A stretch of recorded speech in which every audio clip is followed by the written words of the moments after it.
Informativo Forever FM. Solo la verdad y nada más que la verdad.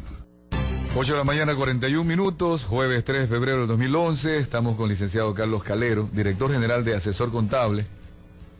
Ahora que se inicia el periodo de declaraciones de impuestos de renta, sociedades y personas naturales, a usted, amigo que nos está escuchando, usted es persona natural y necesita hacer declaración de impuestos, y también las empresas con mayor razón. Licenciado Carlos Calero, en este inicio, su asesoría, ¿qué novedades nos trae hoy día a nuestro programa de radio, pero también como profesional prestando servicios en las declaraciones de impuestos? Bienvenido, buenos días. Gracias, muy amable y buenos días. Sí, el día 1 de febrero, de acuerdo a la Ley de Régimen Tributario Interno, comienza el periodo de declaración de impuesto a la renta de personas naturales y de sociedades. Las personas naturales pueden hacer su declaración hasta el mes de marzo, del 10 al 28 de marzo, dependiendo de su noveno dígito del RUC. Y las sociedades pueden hacer la declaración del impuesto a la renta hasta el mes de abril. También dependiendo del noveno dígito del RUC, van a hacer la declaración desde o hasta el 10 de abril o el 28 de abril, dependiendo de su noveno dígito del RUC. Este año es medio sui generis porque los ingresos de los socios o accionistas por concepto de dividendos, de utilidades que reciben de los negocios, pasaron a ser ingresos gravados con el impuesto a la renta. Es decir, que si una persona tiene unas acciones en un hotel, en alguna compañía, y la compañía declara utilidades, le reparte dividendos, de esos dividendos que recibe esa persona natural, debe incluirlos al global de sus ingresos para calcular el impuesto a la renta, cosa que antes no sucedían porque estos ingresos eran exentos del pago del impuesto a la renta. Cuando esto explicaba ayer, una persona me dijo, entonces vamos a tributar doblemente, porque por un lado tributa la compañía y por otro lado voy a tributar yo. Le digo, no, porque la norma dice, usted tómese como ingreso agravado, pero tómese como crédito tributario el impuesto que paga la empresa de manera proporcional a las acciones que usted posea. Es decir, que ahí se va a evitar que haya una doble tributación sobre un ingreso.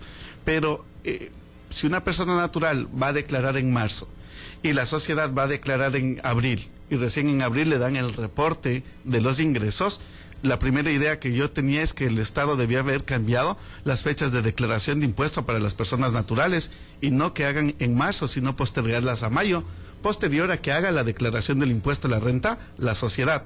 Pero lamentablemente los magos de la administración tributaria seguramente no se percataron de ese particular y se mantiene la fecha de vigencia de declaración de personas naturales. ¿En qué año se perdería esa declaración, esa excepción? No, más bien aquí viene el consejo con el análisis que acabamos de hacer. Yo más bien estoy recomendando que las sociedades declaren ahora en el mes de febrero, para que, declarando en el mes de febrero, puedan dar el reporte de dividendos, de utilidades que les corresponde a cada uno de sus socios o accionistas, y ellos puedan en el mes de marzo efectuar la declaración. Claro que tocaría trabajar más a la carrera, uno como contador sabe que esta temporada es full el trabajo. En general. Aquí hay una consulta que nos hace un amigo oyente. Y bueno, digamos una cosa, que nos llamen y consulten y aprovechen el espacio. Que aprovechen, ¿verdad? Inclusive podrían llamar al 2690-331. Podríamos brevemente darle una salida al aire para que usted directamente escuche. Sí, no hay problema. Hacemos la excepción. Acá el amigo oyente nos envía su mensaje al celular. Dice, si uno gana más de la base y la empresa ya nos descuenta, tenemos que declarar sí o no. Es decir, aquí habla de relación de dependencia. Bien, esas preguntas son súper interesantes en el sentido... normalmente uno oye, quien supera la base de $8,910 tiene la obligación de declarar el impuesto a la renta. Pero el caso de excepción es ese. Si usted tiene un solo ingreso del trabajo en relación de dependencia con un solo patrono, usted ya está exonerado de declarar el impuesto a la renta. El formulario 107 que le debió haber entregado hasta el 31 de enero la compañía, le va a decir, ¿sabe qué? Usted ganó $12,000 en el año, el IES fue tanto, los gastos personales fueron tanto, su base imponible fue tanto, y el impuesto que le descontamos de pronto fue tal valor. Si ese es su único ingreso, y eso va a saber cada persona natural, esa persona natural va a decir, yo no tengo más ingresos que los que percibí en relación de dependencia, y este formulario, formulario 107 se constituye en mi declaración definitiva del impuesto a la renta. Pero, ¿y no debe presentarlo? No debe presentar el formulario 102, el 102A. Antes de continuar con algunas exenciones, que luego vamos a explicar el concepto, cuáles son algunas, las más importantes, seguramente para que nuestros amigos oyentes conozcan que no necesariamente se paga impuestos. Sobre todo los valores que reciban. Así es. ¿Qué pasa, pregunto, antes de llegar a esos detalles, qué pasa si alguien, aunque no conozca de estas excepciones, obvio que pierde, pero supongamos que por no conocer más bien no paga impuestos que sí debería pagar? ¿Qué le sucede a ese ciudadano? Mire, yo tengo en los cursos que yo dicto, les había dicho siempre lo siguiente: un pueblo ignorante es un pueblo que tributa en exceso. La gente por ignorancia paga demasiado impuesto. Y uno en el proceso llega a descubrir algo adicional. Hay gente que se escuda en la ignorancia para dejar de cumplir sus obligaciones tributarias. Los dos extremos son malos. Si uno por ignorancia paga mucho impuesto, es un extremo y es malo. Pero escudarse en la ignorancia para dejar de cumplir las obligaciones tributarias también es malo. Entonces, a los contribuyentes lo que primero que les recomendamos es: no esperen tener amargos despertares, glosas del Servicio de Rentas Internas, para comenzarse a educar, planificar y organizar en el tema tributario. Hay muchos contribuyentes que esperan glosas del SRI para recién comenzar a ver qué es lo que debe hacer. Eso es lo que la gente debería prevenir. Y la educación en materia tributaria previene esos líos. Obviamente que en el país usted puede conseguir dos tipos de asesoría. Un tipo de asesoría dado por el Servicio de Rentas Internas, enfocado a pagar impuestos. A favor del Estado. A favor del Estado. Sí, eso. Y ahí no decimos nada malo, porque esa es la función del... Y es la función, yo siempre digo en los cursos que yo doy, les digo, yo estando en el SRI tendría que hacer lo mismo, porque la función de ellos es recaudar. Y si en base a la ignorancia se recauda, bienvenida sea la ignorancia en materia tributaria. Si alguien paga de más, no es que le dicen: señor, venga acá, usted está tributando mucho. Oiga, hay un dicho en un libro muy famoso de Robert Kiyosaki, Padre Rico, Padre Pobre, que dice lo siguiente: no dudes dos veces que la administración tributaria te tomará el dinero de tu bolsillo más de la cuenta, si tú se lo permites. Yo le agrego algo: y eso el contribuyente lo permite solo por ignorancia. Claro. Desconoce el término ignorancia, a veces duele al oído, pero claro, es desconocimiento. Pero desconoce las exenciones. Vamos entonces ahora, ¿qué son las exenciones? Artículo 9 de la Ley de Régimen Tributario Interno, y algunas que son las más destacables. Oye, ¿quiere que le cuente un ejemplo que me pasó en estos días? Yo por eso cuando me coordinaban esta entrevista... Está todos los días con este tema. Todos los días con este tema, pero le digo, vea, mande las excepciones. La gente no sabe qué es de lo que no debe pagar. Ejemplo, no debe pagar el 13º, el 14º, los fondos de reserva. Esos son ingresos exentos de un trabajador en relación de dependencia. O sea, usted puede... Sobre eso no se paga impuesto. Sobre eso no se paga. ¿Sí? Si a usted le toca hacer la declaración, en el casillero que diga ingresos exentos, coloca el valor del 13º, del 14º, los fondos de reserva. Pero hay gente, y ahí vamos con el otro ejemplo. ¿Las utilidades? Justo a ese ejemplo iba. ¿Ya? Las utilidades que reciben los trabajadores son ingresos grabados. Ah, esos sí son grabados. Esos son ingresos grabados. Uno de los problemas que uno encuentra es que la gente, una, por ignorancia no aplica las exenciones, o dos, a veces aplican cosas que no deben aplicar, como el tema de las utilidades. Las utilidades eran ingresos exentos para los socios o accionistas, pero no para los trabajadores. Sí, porque el socio accionista, la empresa está tributando, pero el trabajador recibe esas utilidades antes de que la empresa tribute. Entonces, si él no es socio, no es accionista, él no está procediendo a tributar. Ahora, yo le sobre pregunto esos ahí, valores. Se supone que quien está como empleado de relación de dependencia, una empresa, debe confiar en lo que hace el contador de la empresa, el momento de las retenciones. Pero ¿qué pasa si no le retiene impuestos por las utilidades y luego viene el SRI y a la persona natural, al empleado, le dice: señor, usted tiene aquí una glosa, multa? ¿Quién es el responsable? Hay responsabilidad solidaria. Solidaria. Sí, el contador, el patrono como agente de retención es responsable en retener. Pero quien está obligado al pago no es la empresa, sino la persona natural. Entonces, la empresa, por no haberle retenido, es responsable. Solidario sobre el valor que no le ha retenido a la persona natural. La persona natural, si el SRI le glosa, no puede trasladar la responsabilidad y decir: vea, cuestión de la empresa, si no me retuvo. Es decir, el empleado no puede decir: señor, fue la empresa que se equivocó, cóbrele a ellos. Claro, no. Hay responsabilidad solidaria. Y aquí, ojo, si es que la empresa pagaría una glosa que le emite en este sentido el Servicio de Rentas Internas, esa glosa tendría que cobrarle al empleado por no haberle retenido. aplicando el concepto de responsabilidad solidaria que trae el Código Tributario. Pero otro ejemplo de este tema de las exenciones, súper interesante, que fue el otro día, y en números la magnitud era tremenda. Me decían en el curso que daba acá en Guayaquil, me dice una persona, verá, dice, yo tenía un inmueble, ya, que el valor comercial, catastral, municipal era $300,000, pero había ganado tanta plusvalía que logré vender en 1.500.000. El 1.200.000, sí, le estoy incluyendo al valor de mis ingresos y el valor del impuesto se dispara, ¿ya? Cuando le quedo viendo y le digo, ¿y usted va a pagar impuestos sobre ese valor?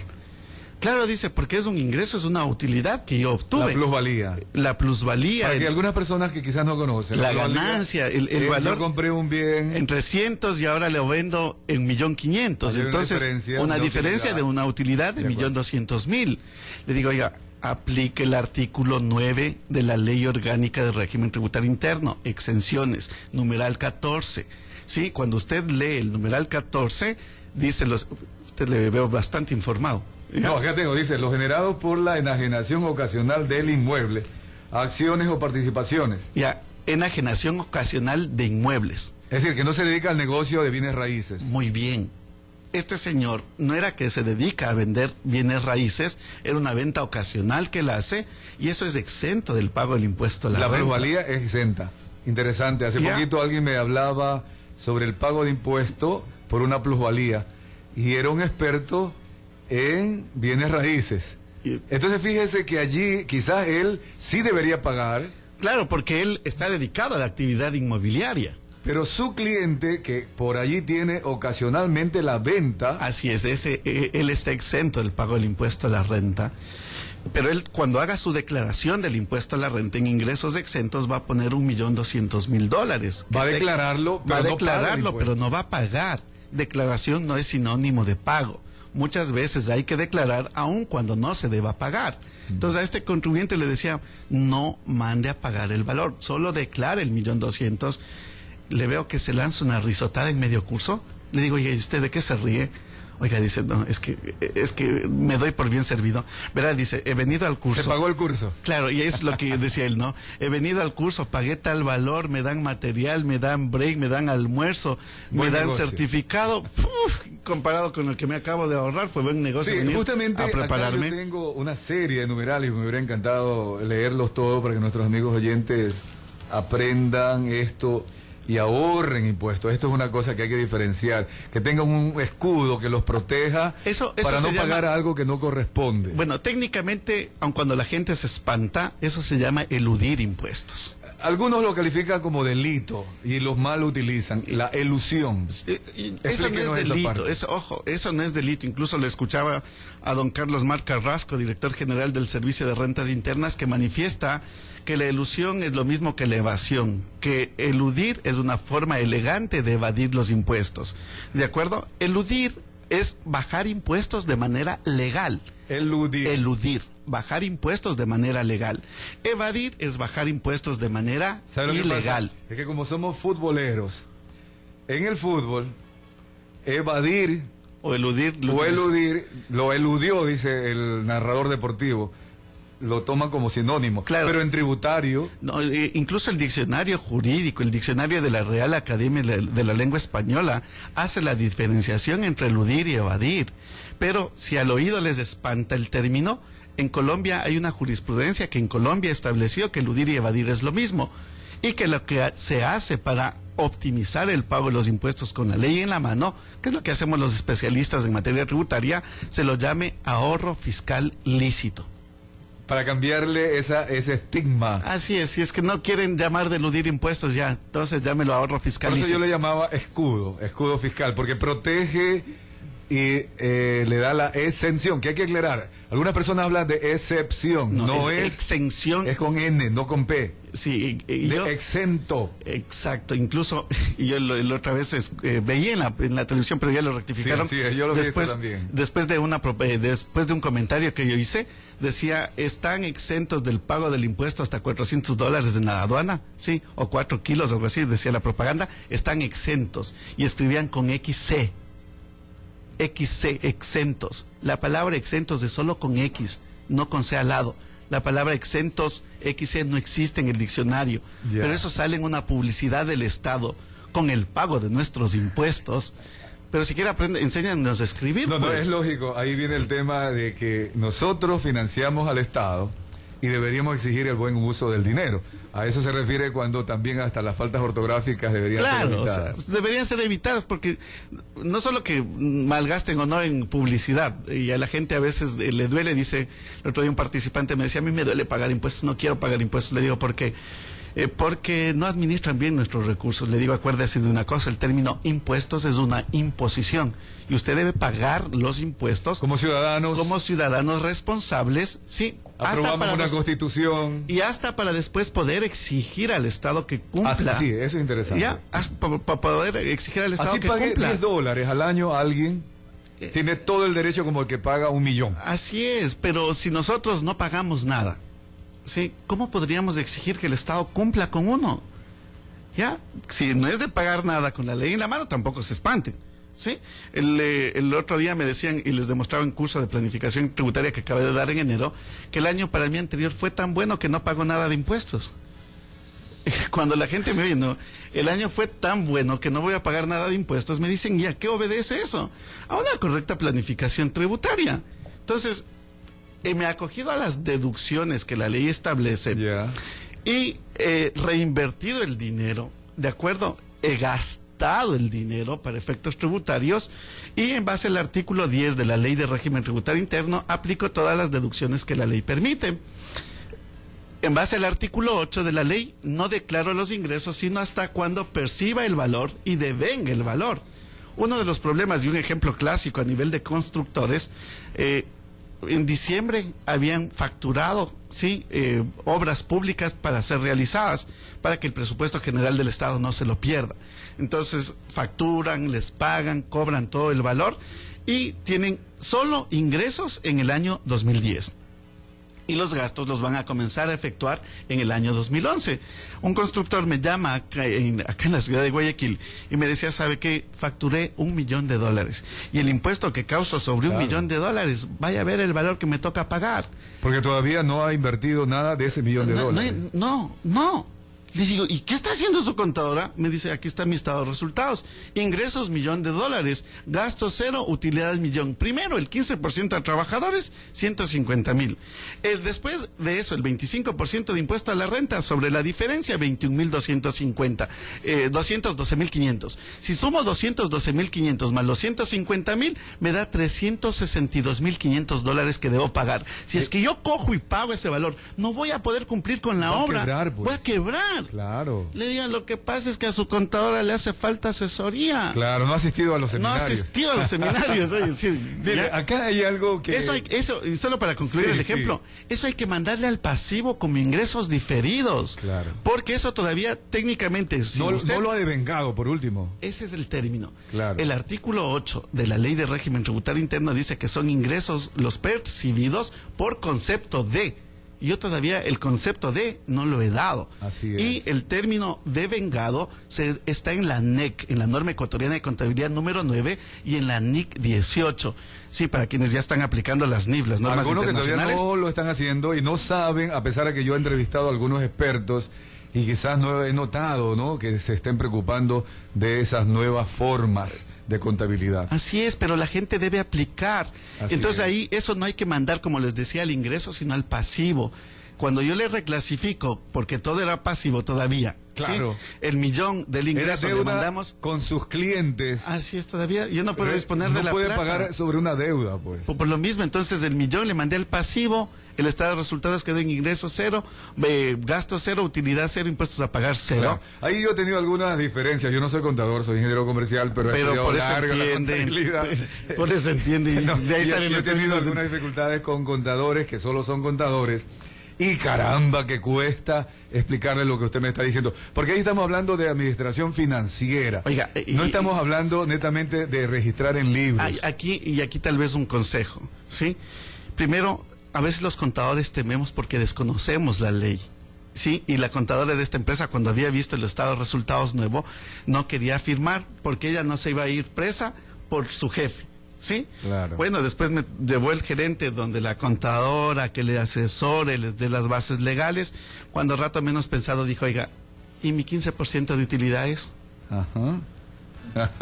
El jefe ese era el interés, claro. Claro. Ese Entonces, era el interés. ese fue el interés. Ahí hay una pena, ¿verdad? Que actualmente los contadores, no digo en general, no, hay sus excepciones. algunos, a veces más están preocupados de sus cuentas, de las cuentas de sus compañeros, lo cual es correcto. Yo creo que... Pero no necesariamente del empresario. Oiga, a mí me pasó un caso con el contador que tenía hasta hace 15 días atrás en la oficina mía. Yo soy contador, pero no puedo ser gerente y contador de mi empresa. Ajá. ¿Ya? Y el contador les había dado a conocer que les tocaba tal valor y les dio a conocer las utilidades que según él les correspondía. Error, ¿ah? Yo me llego a enterar. Claro. Y le reclamo, le digo que por qué, disculpen la expresión, que por qué carajo tiene que dar a conocer cuánto les va a tocar de utilidades. Y me dice, verá, el año anterior les dije que había pérdida y no les di a conocer el valor y usted me habló. Este año les doy a conocer el valor que les toca y me habla. ¿En qué quedamos? ¿Les doy o no les doy a conocer?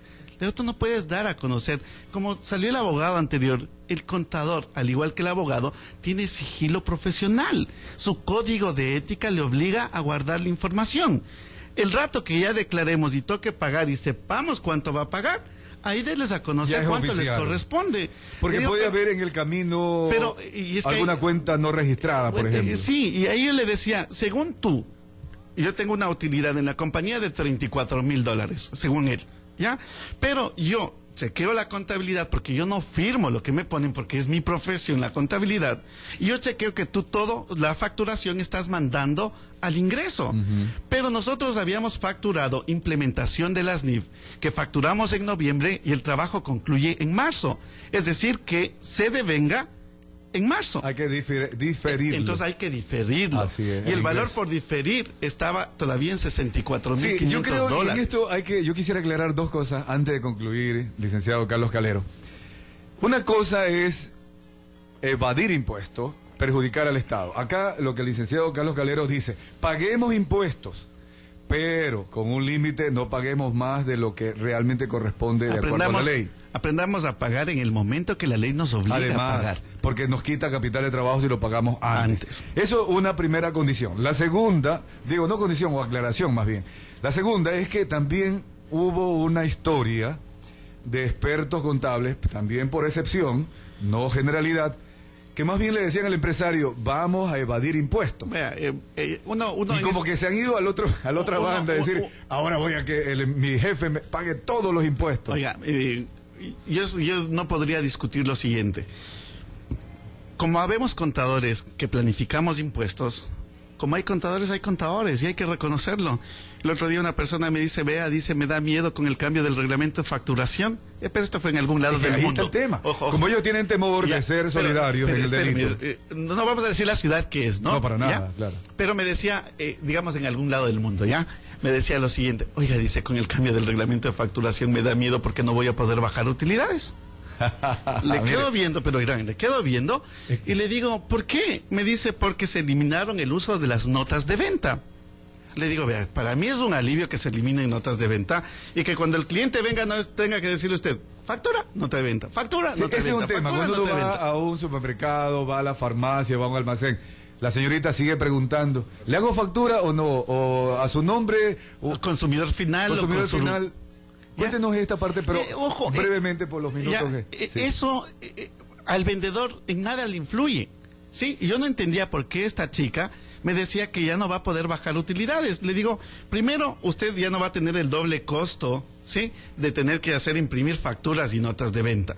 Me dijo, el problema es que no voy a poder bajar las utilidades. Le quedo claro, bien, le digo, dicen que el dueño del negocio quiere ahorrarse utilidades si no emite factura.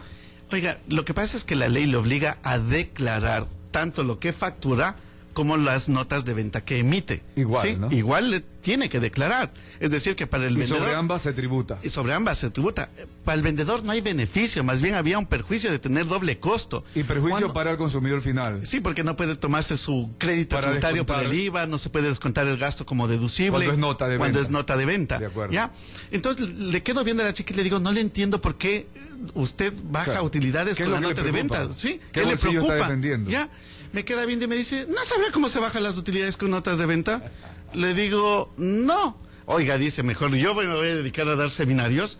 Verá, dice, las notas de venta se dan a consumidores finales. Y todas esas notas de venta no se declaran porque no hay cruce de información.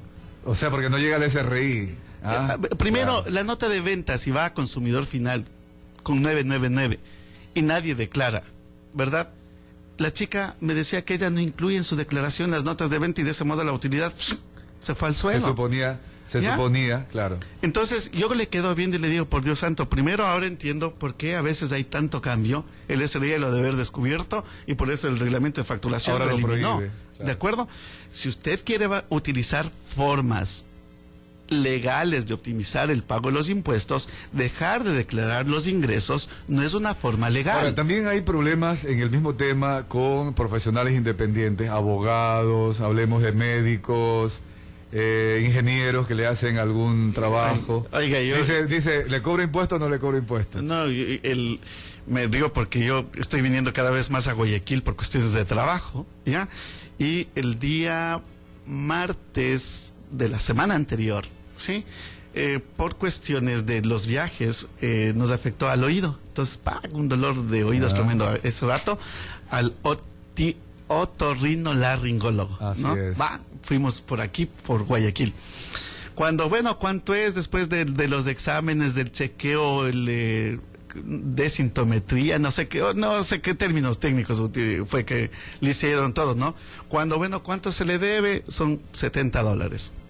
Se coge, se paga los $70. Gracias, muy amable. ¿Y usted esperaba la factura? Claro, yo esperaba la factura. Le quedo viendo y me dice, ya le di la cita próxima. Le digo, sí, pero ¿y mi factura? Ajá. Me dice, ¿usted quiere factura? Le digo, ¿y usted no da? Porque si usted no da, para mandarle el SRI a clausurar el negocio. Pero, o sea, imagínese el modo. Pero a ella no le curaban el oído, pues. No. El problema está en que no hay cultura y creen, y en ese instante le dicen, bueno, entonces le aumento el IVA. Bueno, primero, el médico es un servicio de salud con IVA cero. Y si me dice más del IVA, yo le voy a decir, el artículo 56, numeral 2 de la Ley Orgánica de Régimen Tributario Interno, establece que es un servicio con tarifa cero. Usted muy no me puede cobrar el 12% del IVA. Son las 8 de la mañana. Bueno, 9 de la mañana y 8 minutos, y acá Carlos Alberto nos quiere hablar de la selección nacional sub-20 que hoy día le va a ganar a Uruguay.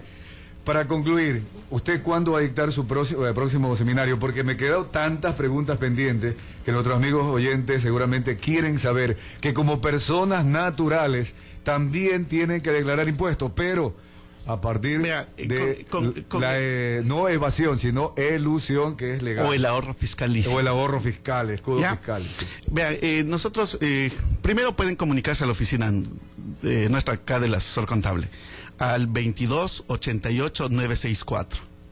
2288-964. Acá en Guayaquil. Acá en Guayaquil. Yo tengo oficina y personal acá en Guayaquil. Así, me alegra mucho porque acá la necesitamos. Licenciado Carlos Calero, ¿no? Así 2288-964. Se pueden comunicar, yo no me equivoco, creo que el 15 o 16 de febrero estamos dando un curso de cierre de balances, conciliación tributaria, con las precauciones para llenar los formularios nuevos. Hay mucha gente que comenzó a llenar los formularios y como ahora hay que hacerlo por internet para todos los que llevan contabilidad, les está calculando automáticamente el valor del anticipo. Ah, qué bueno. ¿Ya? Qué bueno. Acuérdese que algún otro rato hablamos de que el tema era inconstitucional. ¿Ya? No, yo sé, pero qué bueno que ya se lo calcula por lo menos automáticamente.